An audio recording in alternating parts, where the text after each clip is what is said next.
even let me take the year off so I can grow a little bit, and then jump on and see how I do for the next season.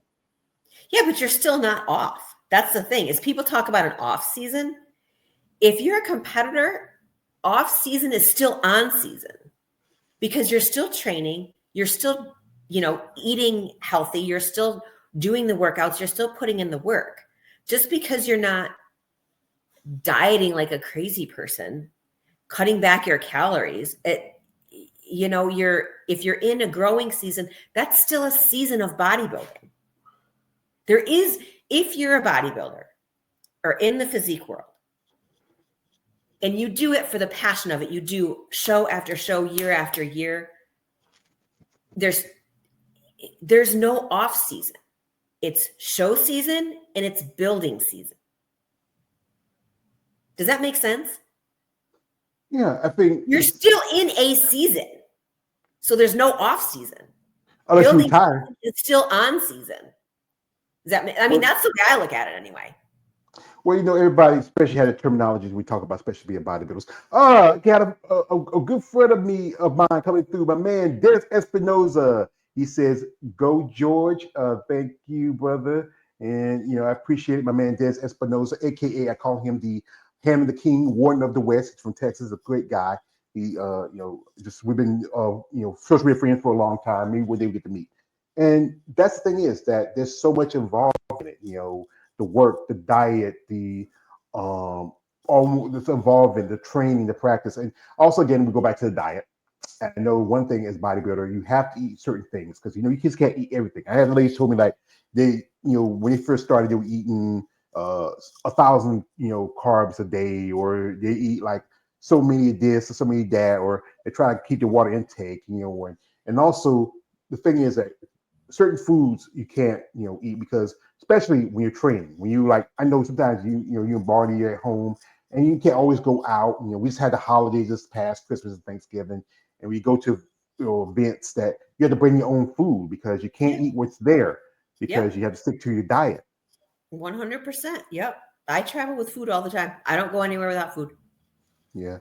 And food is the most important part. It's interesting because being a powerlifter too, a lot of powerlifters don't stay as lean as I do. I compete in the 160 kilo class, which is 132 pounds. I can't weigh any more than 132 pounds. And my stage weight on stage is 10 pounds less than that.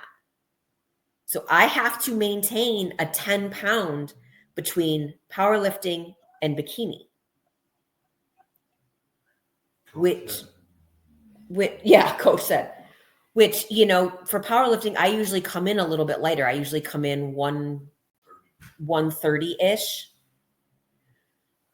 So, my bikini diet, or my bodybuilding diet, is basically the same as my powerlifting diet, just slightly increased calories.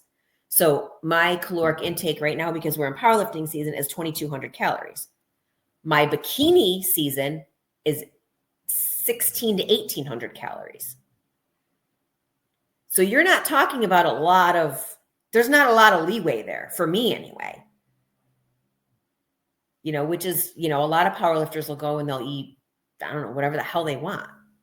And then, cut weight by trying to shed water or whatever. There's a little bit of, food manipulation there, but a lot of them don't stay nearly as lean, even in my weight class, as I do. Yeah. If you look at most of the guys, the big, gruff, huge guys like Marty, even bigger, some of the women, like, especially, I know quite a few female bodybuilders, like one lady I follow, Angela Yo. She does a lot of powerlifting. There's also, I think, one lady, she used to be, an interview a while back, her name is, Rita West. She used to be a powerlifter. Now she's bodybuilding, and some of them usually transition out of powerlifting, because one thing I often hear, you do powerlifting too long, it can blow your waist out. And if you're doing like divisions like, physique, where you have to have that more taper look, even figure, or also bikini, that's the thing about it. Aren't you concerned about that? I blew my waist out. I did. Yep. So now I have to be very careful. That's one of the reasons I stopped squatting and deadlifting, is because my waist got a little big. still a little blocky. We're still trying to fight that battle and bring it back in. So, I always have a belt or a waist trainer on. Anytime I'm training, I've always got it on.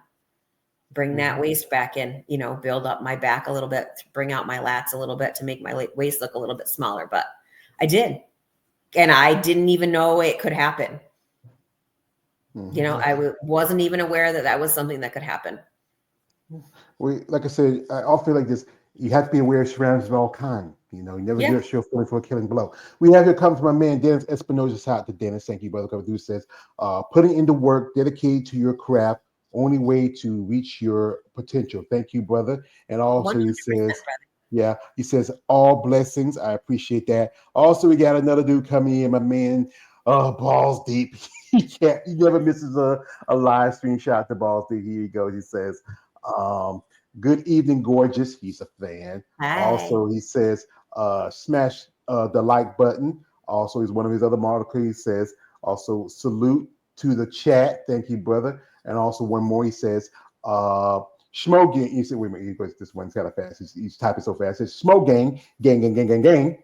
And also he says this, he says, peace and blessings, beautiful. Yeah, Thank you. I appreciate that. Yeah. And he says it, you are beautiful. So go check out my YouTube channel. Go subscribe to my YouTube channel. Yes, guys. If the link is, especially on YouTube, it's harder to, especially I do most of my content on bodybuilding, especially on women's bodybuilding. The algorithms for YouTube is not as good compared to other things. Like there's other people who do stuff like there's a female bodybuilding channel, there's DD on the spot, my man KL, there's David Briana Female Bodybuilding Forum, there's Claudio over Hardcore Female Bodybuilding. Everybody pays more attention to the divisions, like particularly you're in the division where I call it one of the TNA divisions. Bikini, that's a T. Yeah. The other is the A, that's wellness. But I think people pay more attention to the men because everybody likes the big, freaky, muscular guys. Everybody like the Sans Duas or the big Ramis or those guys. But like this, my channel about you ladies, because I've been a fan of women bodybuilding. I like the guys too. But, as I said again, I was growing in my competitive age and I saw young ladies, I was just something just different. And this is why I like to talk to you ladies and get your feedback and your thoughts and even just really know what inspires anyone, especially a woman, to get into such a very extreme sport like bodybuilding. Like I said again, there's not a lot of reward. If you're lucky enough to turn pro, that's good. And then when you turn pro, we had a conversation. I do tomorrow. I have a podcast. We so often we talk about stuff. Last week we talked about the whole issue with pro status because they tell you check it every 3 years. You may not be a pro if you don't this and that, and there's so much involved in it. The question is, to yourself, is it worth doing this sport with so little risk and so much risk and so little reward? If you love the sport for the sport and you love the process, I say yes. I say yes. You do it for the love of the sport. You do it for the challenge because you're never going to make back what you put in. Even the Olympians, that get $50,000, $60,000, $70,000 for winning. I guarantee they probably spend more than that on their prep. And, I do want to say something about the comment you said about women, it costing women more than it costs men. I don't agree with that because yes, we have the hair, we have the makeup, we have the suit, but the guys have to eat a lot more than we do. And with the food costs right now, I know what my grocery bill is a week. I couldn't even imagine the guys that are eating 4,000 or 5,000 calories at a time.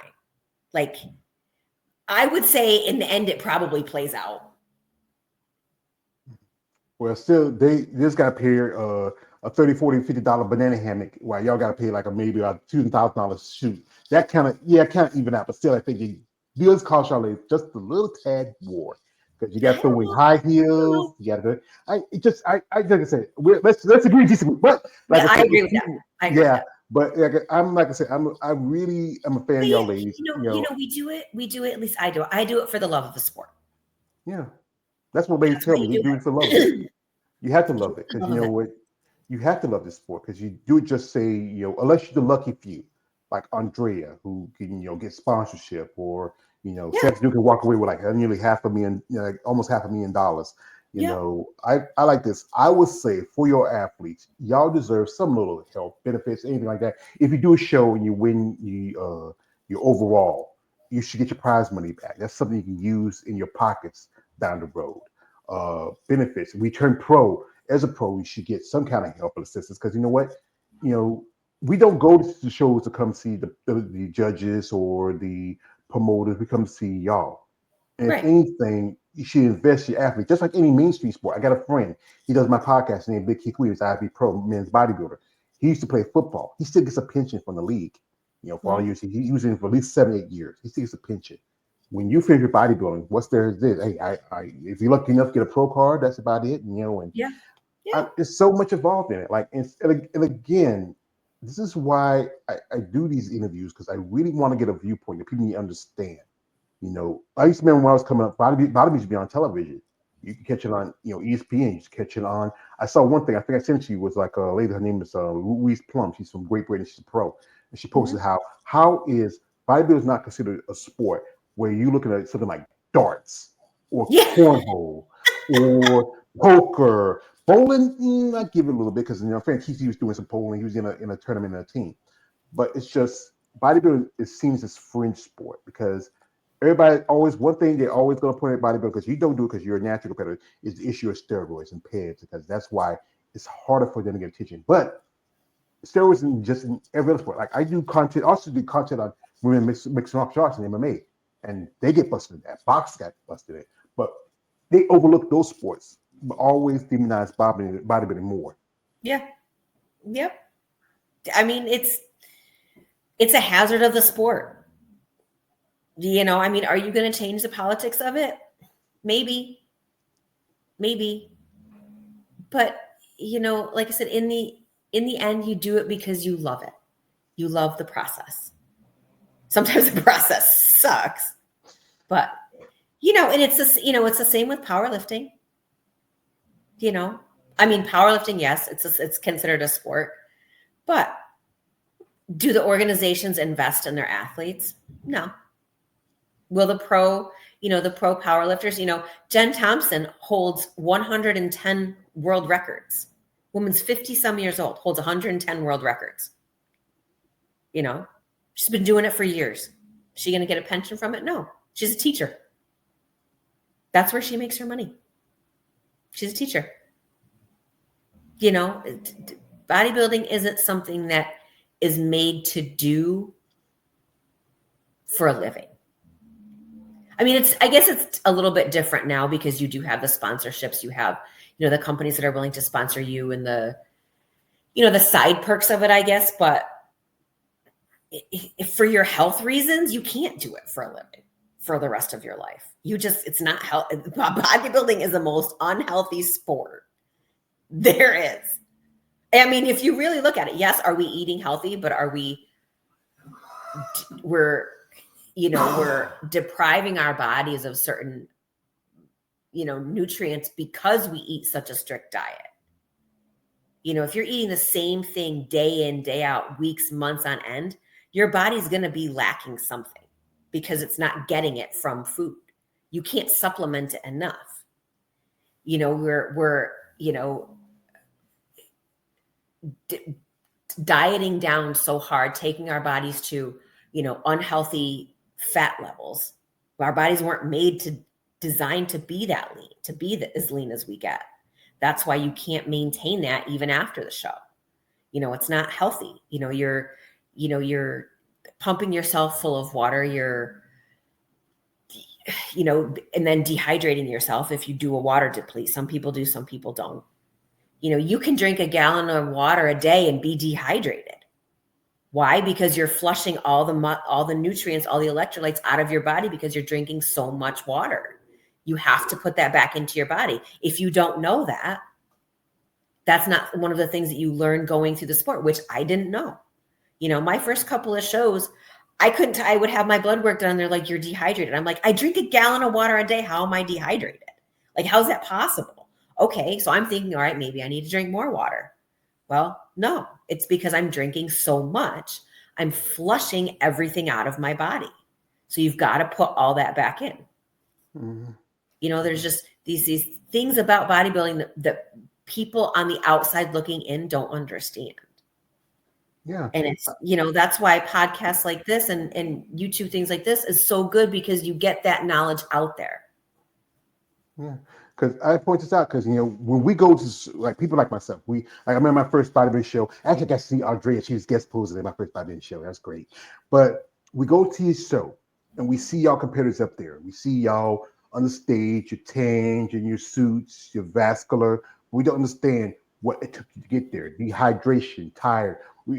Sometimes I've seen videos of women fainting on stage. I know a lady I interviewed a while back. She fainted at the Olympia. That was like about 20 years ago. She was competing in Olympia. She fainted, had to carry her off the stage.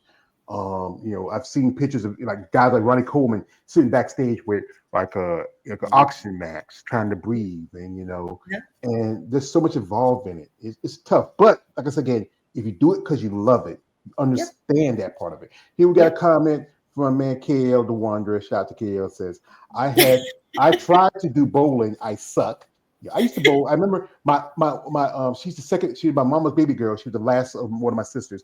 She used to work at the local college here, and she used to work at the like student area. And sometimes we used to go up there and we used to go bowling a little bit. One time I was taking the bowling ball and she told my mom beat me, but I never do that again.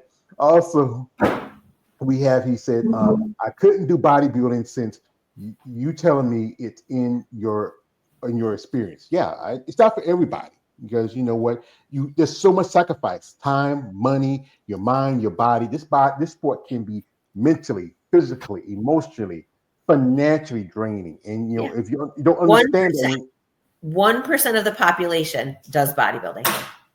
Mm-hmm. So technically I'm a 1%er. I can say that I'm a 1%er. Well, not the 1%. Not the financial sense, but I wouldn't mind I'm being 1%er in humanity. I am a 1%er. Yeah, because most people don't know. Like, I know ladies say they didn't know about bodybuilding until somebody introduced to it, and they might have heard it. Like, one thing, you think about bodybuilding, you think about two people: Arnold Schwarzenegger, Lou Ferrigno, the Terminator, Incredible Hulk. That's what you think of bodybuilding. But there's so much more to this, like the work and the consistency and the diet and the discipline that's involved in it. And also, again, we go back to the diet, where I know after that last show, after the Arnold, what did you and Marty do? Where did you go? What was that thing that was calling you, Briana? Oh, sushi is always my thing. Yeah. That's what he said. He's like, you've been living on fish and rice for weeks, and what you want is fish and rice, sushi, and then blueberry pancakes. Blueberry pancakes the next day. Bria, you're not the first lady who told me you love sushi. Like I said, I grew up a poor country boy. And the one thing we never did was my mama, she did not feed us cold raw fish. All fish had to be fried or cooked.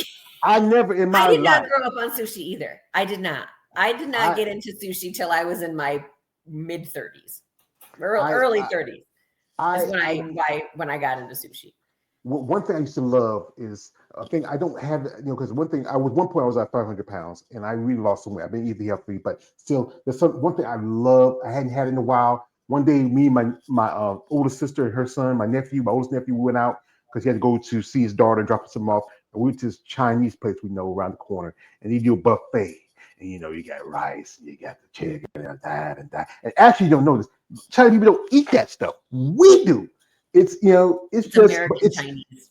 It's not. It's just it's so good. You just like, I mean, just especially you just get home and I just say, I'm not gonna eat it all. I'm just gonna eat some of it here and save it later. It took me a couple of days to bust it down. You get that. Just fill that box there. I was trying to close it. I mean, I come back in here again, so I just eat it bit by bit. So, here's this from a man, KL. He says, excuse me. I ate sushi before. I was okay, but I wouldn't eat it now. Yeah. Sushi's not for everybody. No, it's not everybody. Sushi's not for everybody. It's not for everybody. I like to say not again. So now, what's the plan for 2025? What's the plan now? So I'm doing the bench bash and masters bench at the Arnold. So I'm benching twice, actually Friday and then Sunday. And then right right after Sunday when we get back from the Arnold, I jump into bikini prep. I have my first bikini competition of 2025, 6 weeks after the Arnold. So it's a quick pull of calories and I guess it's 8 weeks. 8 weeks. Which is going to be the OCB natural show in Syracuse. And then depending how that goes, a week later or 2 weeks later, I have OCB in Pittsburgh scheduled. And then I think Maryland is after that. And then we'll see where things go from there.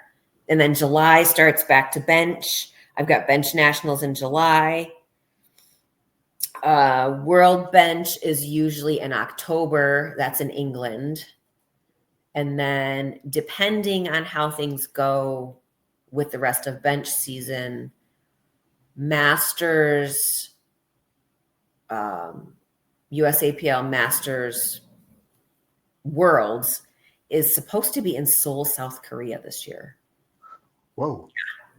Yeah. So we'll see. So I'm mixing in bench and bikini and then bench. So it'll be summertime summer into early fall will probably be my bikini season, throwing in the one bench in July. So they're all mixed in there together. I have a very busy year.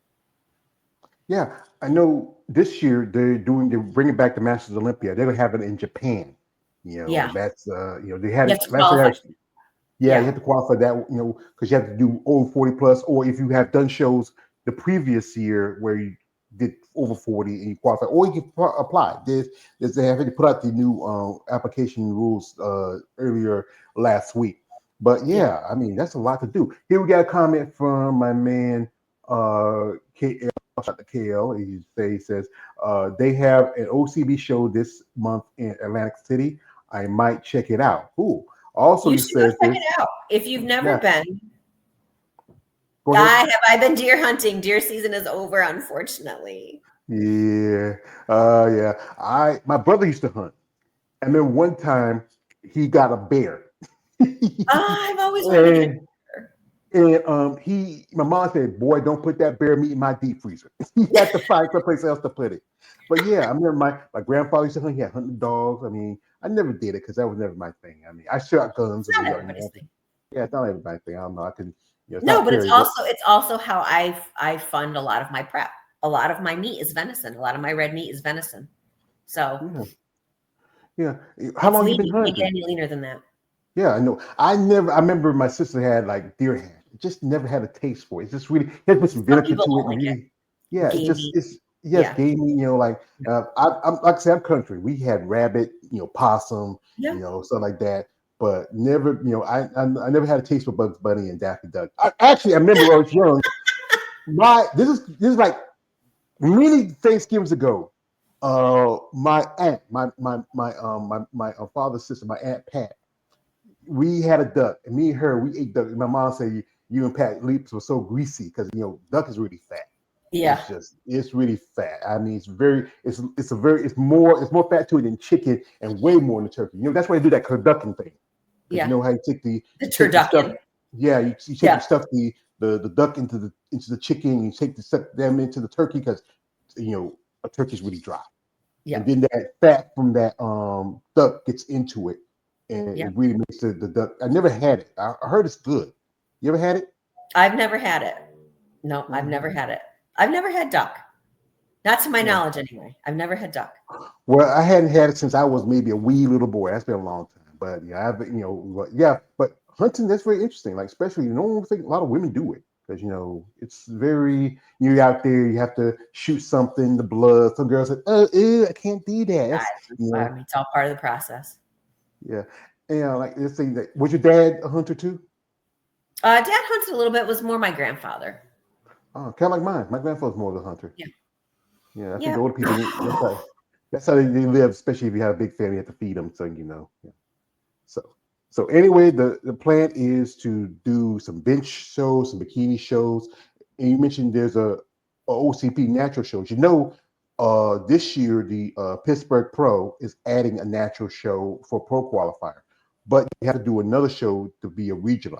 I saw posted what the show is, but you're busy. You already got your plans. You think you might want to do NPC next year, or you want to try stuff it in this year? We're looking at the NPC national shows for this year still. I'm just waiting to see where they're going to fall in my prep schedule because they haven't put all their dates out yet. So, we have to be careful, picking and choosing with, travel and all that too, because that all plays into it, especially with bikini. If you fly, I usually have to fly in a week ahead of time because my body retains a lot of water when I fly. So, with having the aesthetic part of it, you want to make sure you get there a week ahead of time so your body has time to acclimate to the area, acclimate to the food, because the foods are different in different places. It's so finicky. It's such a finicky sport. It really is. People don't realize. Yeah, Such a finicky sport. I know competitors who have to try to fly 2 days in advance because especially in bodybuilding and physique, because they would tear more water because they have more muscle. It takes me a week to shed mine. I have to get there a week ahead of time. If they're going 2 days and I'm able to shed it, God bless you, you're lucky. Because it takes me a week. Even when we fly for powerlifting, we go a week ahead of time. No more, no minimum than 4 days, because it takes my body that long to get rid of the extra water. Yeah. And other than you just do personal training for a living, anything else? This is why you'll be able to do more traveling because your job is more flexible? No, personal training is all I do. So that gives you flexible time. You can go here, do this, do that. You don't have to worry about clocking in. I remember, like I said, I held 2 jobs. One job, I used to work at a gas station when I was a kid up till I was 30. I used to work at a textile plant. I worked at a food processing plant. I worked at a strip club. I did a lot of work coming up, and it's hard to try to find a schedule. It is. It definitely is. Yeah, I am blessed enough to, do personal training. I've been a personal trainer since 2011. It's the only thing I've done since 2011. I built my business, very good business. COVID obviously killed everything. I did retain some clients through COVID. We did Zoom sessions during COVID, and then, just slowly, I'm still trying to slowly build it back up to where it was. But, I am lucky enough to be able to make my own schedule. But again, if I'm not there with my clients, I'm not making money. If I'm not at work, I don't get paid. Yeah. That is the downfall. Yeah. I don't get vacation time. I don't get sick time. I don't. No 401k, no 401k. No, sick days, you say again, you can't apply for, because you're pretty much a contractor, but you just, unless you have clients. And that's the thing. That's a good thing. I think when the pandemic, it opened up, like, this is where I started doing my interviews through StreamYard. When I started, because, after, my mom was sick and she passed away, and I didn't have anything left. And I was already doing this content, talking about your ladies, posting stuff. And then I said, you know what, maybe start reaching out doing interviews. I did a couple before my mom passed. And then really, it was something to really get connections to, because, social media, and also just getting opportunities to, to talk to you ladies. And the chance to meet in person, it was a great opportunity for me when I went to my first bodybuilding show, and to make connections and also make friendships along the way doing this. We have here some comment from my man KL says, COVID destroyed a lot of businesses. Yeah, it did, affected it, but it did, but it also opened a lot of doors too. People got more comfortable with the virtual training, with the online training. So it opened up doors for people to be able to do online coaching. Mm-hmm. Before COVID, I think everybody was leery of online coaching. Yeah. They didn't understand it. They didn't know how to do it. They didn't know how to make it work. I still have a hard time, doing some of my online coaching because I'm a hands-on person. I want to be physically with that client, making sure they're doing the movements the right way, make sure they're understanding, this is why I'm having you do it. It's not just, okay, let's do a set of squats. Let's do some step ups. Let's do this. No, I want to look at your body mechanics.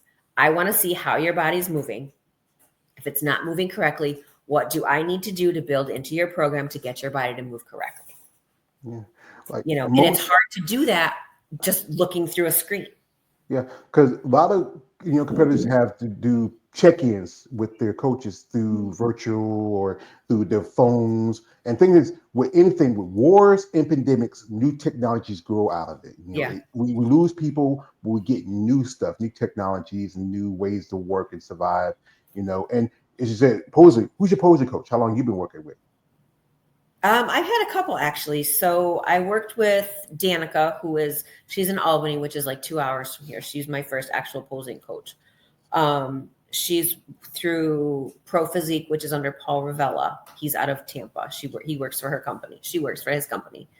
So she was my first posing coach. She actually went to a couple of my shows. She was at the Arnold with me last year.